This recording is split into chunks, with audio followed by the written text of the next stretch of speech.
ধাক্কা খায়ও না, কেউ ধাক্কা দেয়ও না। এখানে যেটা আমরা বলেছি সেটা হচ্ছে 25টি রাজনৈতিক দল আউট অফ 31 পিয়ারের পক্ষে। একতরফাভাবে আগের নিয়মে ইলেকশন কমিশনের রোডম্যাপ ঘোষণা করাটা একটি অন্যায় হয়েছে বলে আমরা মনে করি। আমরা শুরু থেকেই অভিভাবক পক্ষে পিয়ার চেয়েছি এবং 25টি দল পিয়ারের পক্ষে, 31 দলের ভিতরে এ ব্যাপারে পিয়ারের ব্যাপারে আমরা মেজরিটি রাজনৈতিক দল একমত। একটু ডিফারেন্স হচ্ছে এই 25 দলের ভিতরে যারা ঐক্য কমিশনে অংশগ্রহণ করেছিল 31টি দল, অনেকেই আপার হাউসে পিয়ার চেয়েছেন, আমরা এবং আরও কিছু দল দুই কক্ষেই পিয়ার চেয়েছি, আপার আর লোয়ার। কিন্তু পিয়ারের ব্যাপারে 25টি দলই একমত। কোয়ালিটি ডিফারেন্স হয়েছে। এই দাবিতে আমরা যারা পিয়ারের পক্ষে আছে সকলের সাথে আমরা আলাপ আলোচনা করছি এবং সকলেই যাতে এটা আদায়ের জন্য আমরা তো এখনো নেগোসিয়েশনে আছি, সরকারের কাছে মৌখিকভাবে বলছি, ছোটোখাটো দাবি জানাচ্ছি।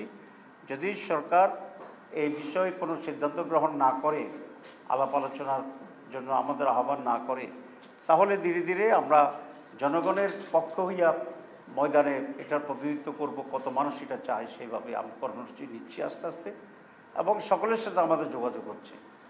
প্রথম কথা হচ্ছে ইলেকশন কমিশন যে বক্তব্য রেখেছে তার বক্তব্যটা বিভ্রান্তিমূলক। এই কারণে যে আমাদের সংবিধানে প্রতি 5 বছর পর নির্বাচন হবে এই কথাটি লেখা আছে, কিন্তু কোন পদ্ধতিতে নির্বাচন হবে এই কথাটি লেখা নাই। এখন আমরা অতীতে একটা পদ্ধতিতে নির্বাচন করে আসছি এবং সেই হিসাবে এবারও সেই পদ্ধতির কথা বলেছি, কিন্তু এবার যে নতুন করে আমরা পিয়ারের দাবি করেছি, সুতরাং এখানে দুইটি পদ্ধতির এখানে প্রপোজাল, একটা ট্রেডিশনাল পদ্ধতি, একটা পিয়ার পদ্ধতি। সুতরাং ইলেকশন কমিশন যে কথা বলছে যে ট্রেডিশনাল পদ্ধতিতে নির্বাচন করা, এটাও সংবিধানে নেই। সুতরাং যেহেতু দুইটা দাবি আছে, দুইটা দাবি নিয়ে আলোচনা হওয়া উচিত, ইলেকশন কমিশন আলোচনা করা উচিত যারা এই দাবি করছে, এবং তারপরে একটা ফয়সালা হওয়া উচিত। এইটা নির্ধারণ না করে একতরফাভাবে আগের নিয়মে ইলেকশন কমিশনের রোডম্যাপ ঘোষণা করাটা একটি অন্যায় হয়েছে বলে আমরা মনে করি। আর একটি কথাকে বলে যে সংবিধানে নাই, আরেকটি দ্বারা বুঝাতে চেয়েছেন আরেকটা সংবিধান আছে, তাহলে এটা এক ধরনের বিভ্রান্তি এবং এটা ভুল তথ্য। না, এটা কোনো ধাক্কা হয় নাই, ধাক্কা খায়ও না, কেউ ধাক্কা দেয়ও না। এখানে যেটা আমরা বলেছি সেটা হচ্ছে 25টি রাজনৈতিক দল আউট অফ 31 পিয়ারের পক্ষে, এবং আমি সেটা আপনাদের ইতিমধ্যে বলেছি যে কোয়ালিটি এবং কোয়ান্টিটির ব্যাপারে আমাদের পার্থক্য আছে। কিছু দল পূর্ণ দুই কক্ষে চায়, কিছু দল আপার পক্ষে চায়, কিন্তু পিয়ার চায়। আমি আবার রিপিট করলাম। এখন যে কথাটা বলেছেন, যারা পিয়ার চায় তাদের সকলের সাথে আমরা যোগাযোগ করছি, যদি সরকার স্বাভাবিকভাবে না করে, যাতে আমরা আন্দোলনে এই দাবিতে এক হইতে পারি। তো আমরা সেভাবে কাজ করছি। কতগুলো দল, যুগপথ, এসব বিষয়টি এখনও আমরা নির্ধারিত করিনি।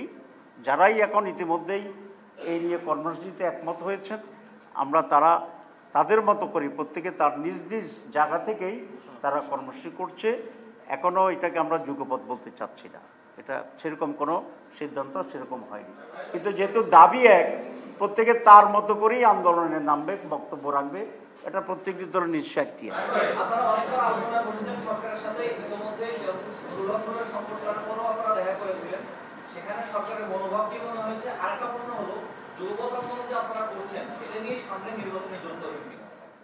আমি তো বলেছি যে যুগপথ আন্দোলনটিও এখন আমরা সেভাবে মেনশন করছি না। যেহেতু দাবি একরকম, প্রত্যেকটি দল তার মতো করেই মাঠে কর্মসূচি দেবে বা দিচ্ছে। এখানে নির্বাচনী জোটের বিষয়টি এখানে আসছে না, এটা আরও সময়ের ব্যাপার, আমরা দেখছি। তবে জুলাই চেতনায় বিশ্বাসী সকল দলের সাথেই আমরা একটা সুন্দর, অবাধ এবং আন্ডারস্ট্যান্ডিং নিয়ে নির্বাচন করা যায় কিনা আমরা এটা আলোচনা করছি।